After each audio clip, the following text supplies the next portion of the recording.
जब भगवान श्री कृष्ण का प्राकट्य वृंदावन में हुआ, तब कैलाश पर्वत पर ध्यानस्थ भगवान शंकर को यह समाचार मिला। यह सुनते ही उनके अंतर्मन में आनंद की लहर दौड़ गई। महादेव बोले, अब मुझसे रुका नहीं जाता, ठाकुर जी के दर्शन करके ही लौटूंगा।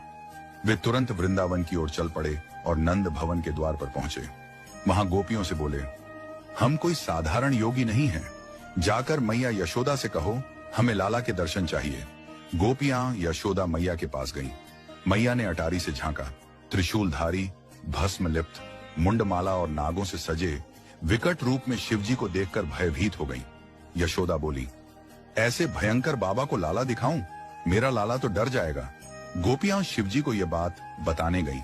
महादेव मुस्कुराए और बोले, मैया तू एक नाग से डर रही है, तेरा लाला तो शेष नाग पर शयन करता है। पर यशोदा मैया टस से मस नहीं हुई। भिक्षा ले लो, पर लाला नहीं दिखेगा। महादेव बोले, अब हम यहीं बैठेंगे, जब तेरा लाला बड़ा होगा तब स्वयं हमारे पास आएगा। यशोदा मैया ठाकुर जी को गोद में लेकर भीतर चली गईं और द्वार बंद कर दिया।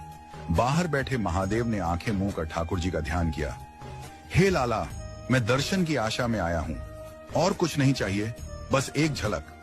यह भाव सुनते ही श्री कृष्ण अचानक जोर जोर से रोने लगे। मैया ने सब प्रयास किए, दूध, झूला, लोरी, पर लाला शांत नहीं हुए। एक गोपी बोली, मैया बाहर जो योगी बैठे हैं शायद वही नजर उतार सकते हैं। यशोदा ने अनुमति दी, पर शर्त रखी, लाला को गोद में नहीं दूंगी, बस दूर से देखे। गोपियां शिवजी को बुलाने गईं। पहले शिवजी बोले, अब नहीं आएंगे, जब लाला बुलाएगा तभी। पर एक गोपी ने कहा, अगर आप भीतर चलें तो मैं प्रयास करूंगी कि लाला आपकी गोद में आ जाए। ये सुन शिवजी चल दिए।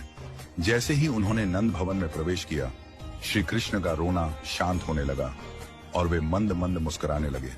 यशोदा मैया आश्चर्यचकित हुई। बाबा में कुछ तो है, उन्होंने कहा, अब चले जाओ, लाला सो गए हैं। शिवजी बाहर निकले ही थे कि लाला फिर रोने लगे। यशोदा समझ गईं, इस योगी का मेरे लाला से कोई गहरा संबंध है। फिर से शिवजी को बुलाया गया। इस बार पालने से दर्शन की अनुमति मिली। शिवजी बोले, मैं सौगंध खाकर कहता हूं, जब तक तेरा लाला बड़ा नहीं हो जाता मैं उसकी नजर की रक्षा करूंगा। उन्होंने पालने को दंडवत किया और कहा, मैया तू क्या जाने, तेरी गोद में कौन खेल रहा है। इसके बाद शिवजी ने अपनी शिव श्रृंगी बजाई। उसकी ध्वनि सुनते ही श्री कृष्ण हंसने लगे। पूरा नंद भवन उस दिव्य मिलन का साक्षी बन गया।